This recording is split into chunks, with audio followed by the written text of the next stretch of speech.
Hi, my name is April Villines, and I am a team lead, broker in charge, and real estate agent in North Carolina. I work at Real Broker LLC. I also own and operate Villines Property Group with my husband and our business partner. I'm coming to you today because I'd like to talk to you about a couple of things real estate related when you're a new agent, right? New agents are so exciting. They are coming into this real estate profession with this excitement and this energy, and the dreams and goals are limitless. And it's an amazing thing to be around, right? As a coach, I strive to help people set their goals and find their plans and start building that business from the ground up. So I wanted to talk to you for a minute today about choosing a brokerage.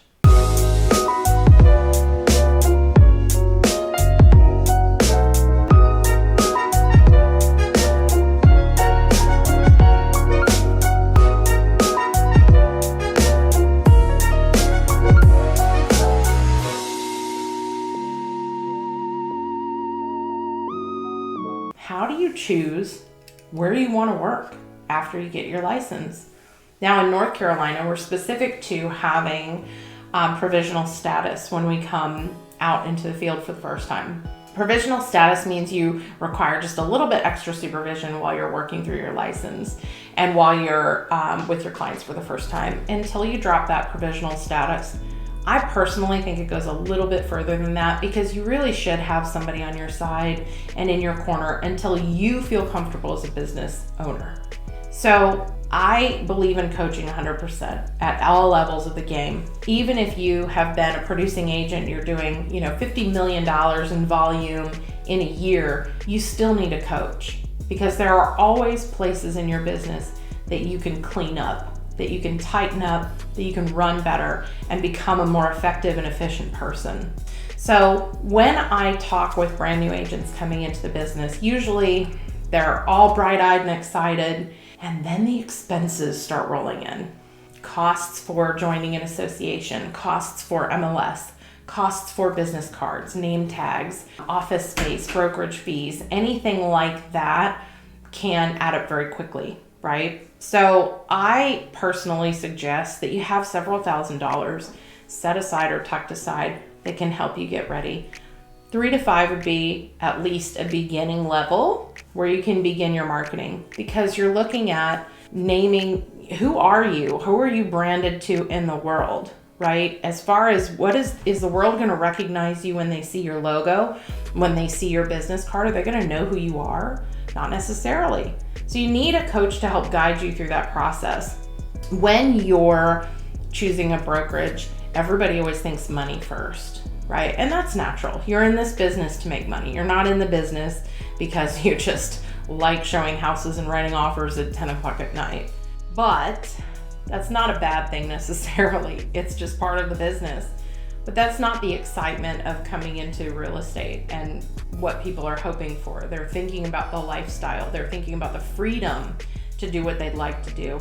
And they just love and have always been drawn to real estate. I find that most people feel that way or have said that. So when you're talking to a brokerage the first time and you're talking about money, I want to define a couple of terms for you just to help you with that process.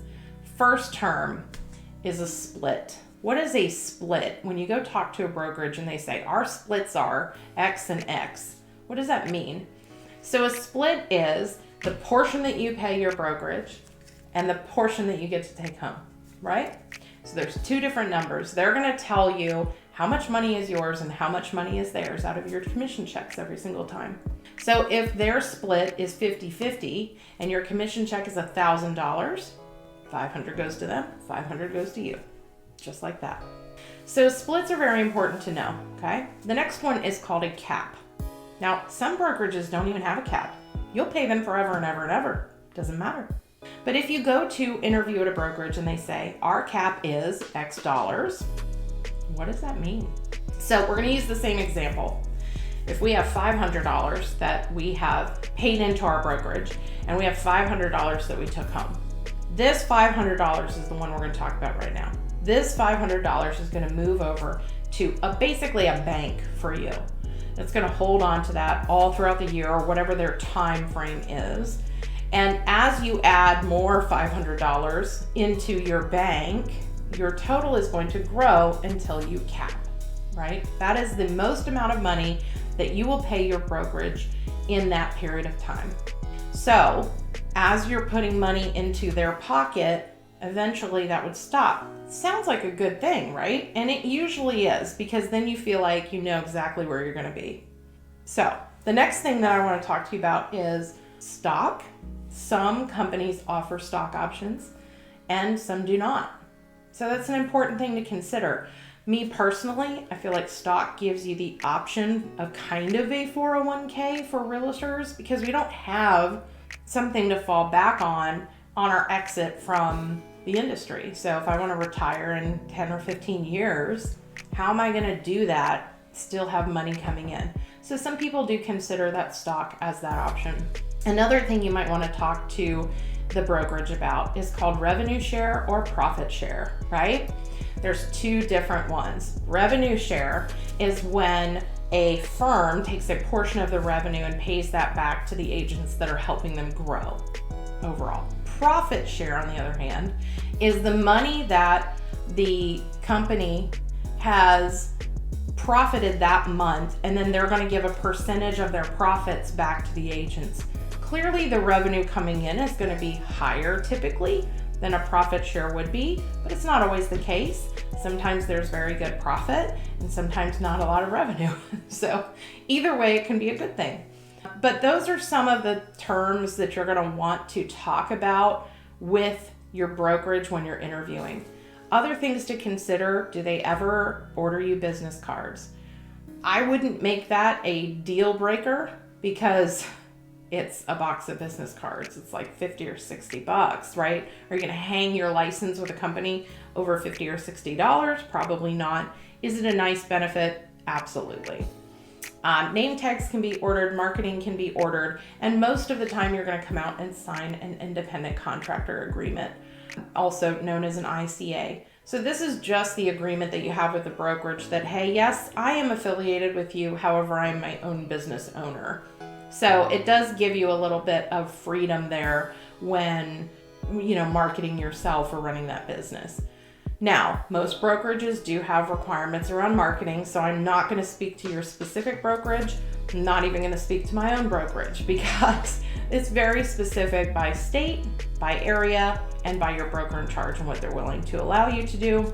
So definitely look into those keys before you take any steps with marketing and make sure you're on track.